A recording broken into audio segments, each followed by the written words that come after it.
So today we've got a special package, not this thing, this right here from McDonald's. We've been waiting for these guys. Limited edition. You know these don't come every year. McDonald's glass. That's something that you're going to be seeing me drink out of a lot. But all jokes aside, let's jump straight into the proper unboxing.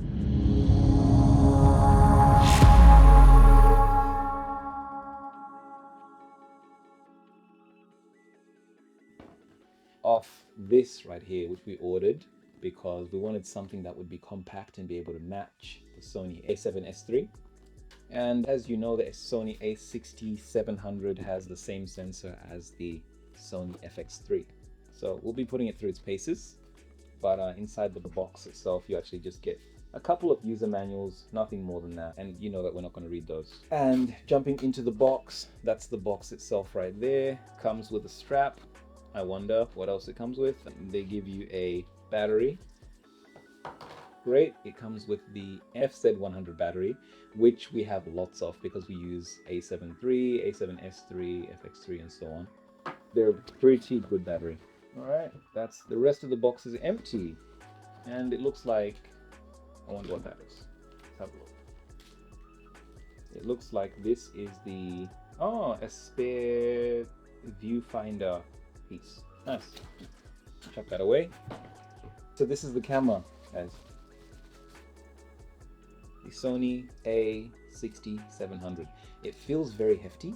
I think it's got the same magnesium alloy body that comes with the FX3. It's very, very nice. It doesn't feel plasticky at all, unless it actually is plasticky and I read what I read wrong. But this is an APS-C camera.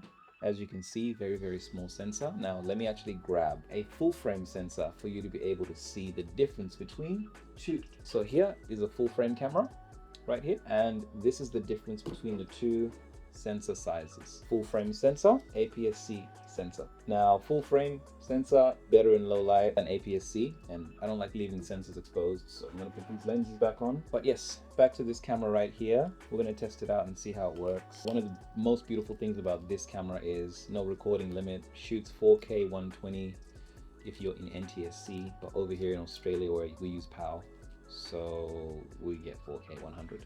You've got your recording modes, it looks like, just up here at the top. So basically the newest interface that Sony offers. This battery here, let's see if it has any battery, and let's turn it on and see how that functions. Nice, nice. I like that. Unlike the Sony ZV-E10, ZV-E10 II, other Sony cameras that are a little bit cheaper, you have the SD card slot in the battery door here, but in the more professional models you have the SD card slot over here. But this one only has one SD card slot, whereas the more professional Sony models have two.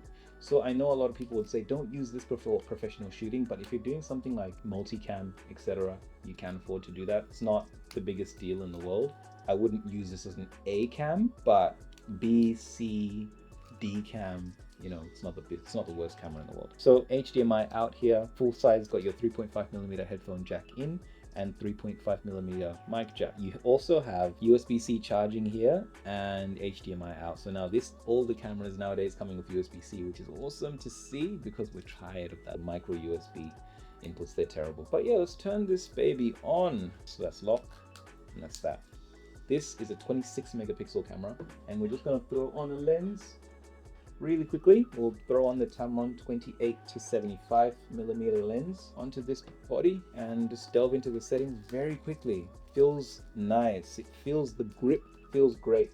The grip feels better than it does on an A7 III, A7S III. Feels better. I think these cameras are a bit too heavy.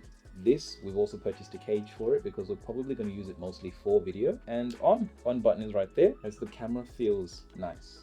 It feels very, very nice. Straight into the menus, fully articulating display, which is useful. So if you are going to vlog or do anything, super useful. And of course touchscreen, which is great. So we're not going to go into the menu. Okay, do not connect smartphone. No, we don't want to enter a date and time. Always enter a date and time, but we're not doing that right now. We're in photo mode at the moment. We're going to switch over to video mode. It also has slow and quick mode. I'm not sure what frame rates we'll be looking at there, but You know, it shoots everything up to all intra 4K at 100 megabits per second at 100 frames per second. So I can't complain. I can't complain. Probably do a review later on and see how she sees shortfalls and drawbacks, but at the moment I would say this is superb image quality. And you know, it's got the latest AI autofocus chipset, so this probably has better autofocus than the FX3 and FX30. But yeah, that's the unboxing. Catch you in the next one.